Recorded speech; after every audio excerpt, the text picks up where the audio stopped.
How would you like to influence and communicate better with every person that you interact with? Stay tuned.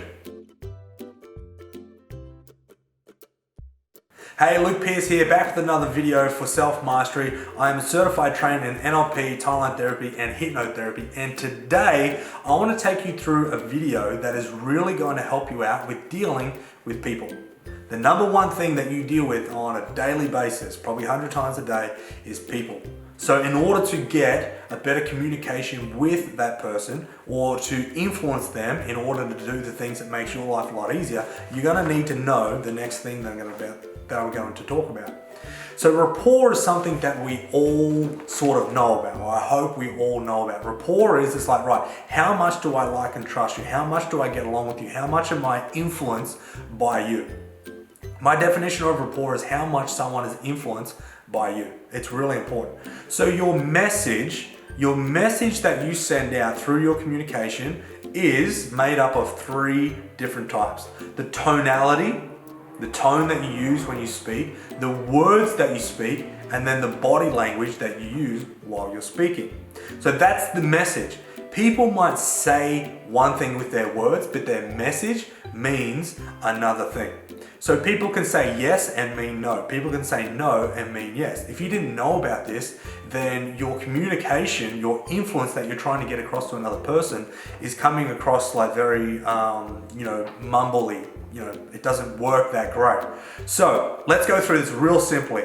The tone of voice that you use is very important. According to this survey that I've got here, or this research that I've got here, it's acquired to 38% of the message. So how you say something is far more important than the words that you actually say. Words are only 7%.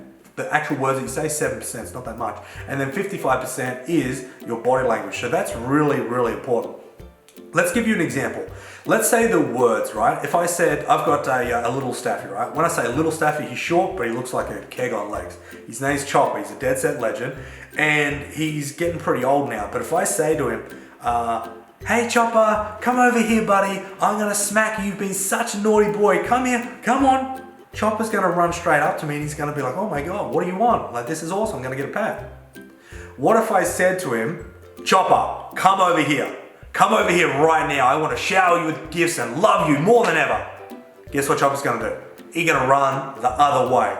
So that's exactly the same thing within the tone of voice that we're using with other people. And then our body language is a massive one. Imagine if I was making this video and I'm like, oh, hey guys, how you going? Hope you're all well and all that sort of stuff.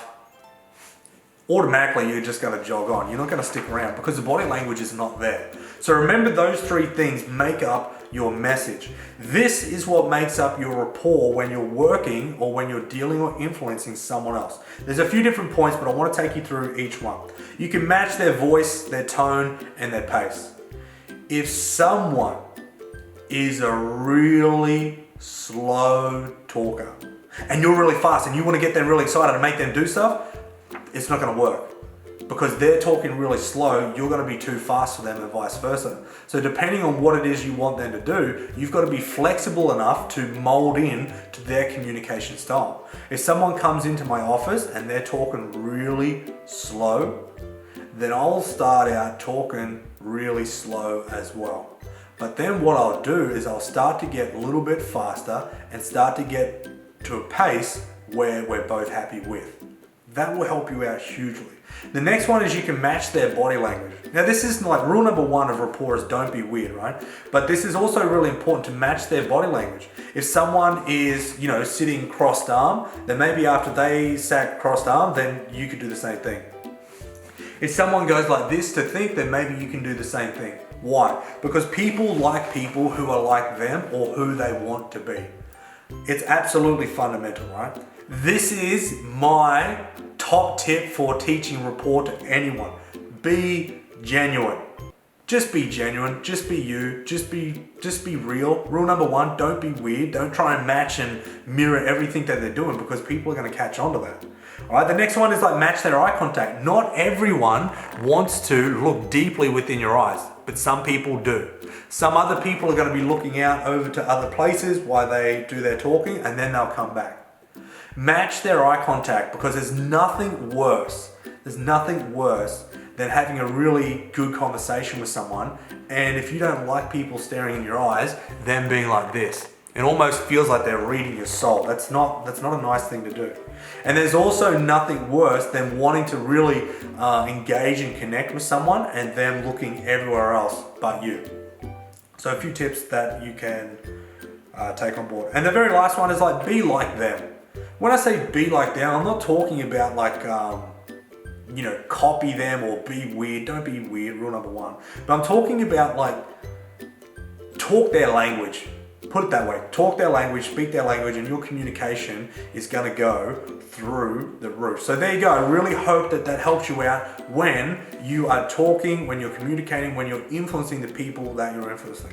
Remember, if they cannot see you, if you're on the phone, if you're on sales calls, or if you're on the phone with your wife, your husband, your boyfriend, your girlfriend, your friend, whatever it might be, then your voice tone is going to be the most important thing. One more superpower for you in getting more influence with people that you talk to is make sure that you pause.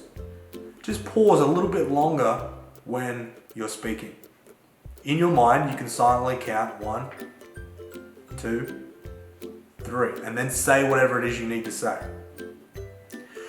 Because in your mind, it might feel like a minute or 10 minutes or a day, but in your client, in your, you're the person that you're talking to, in their mind, it's like a split second.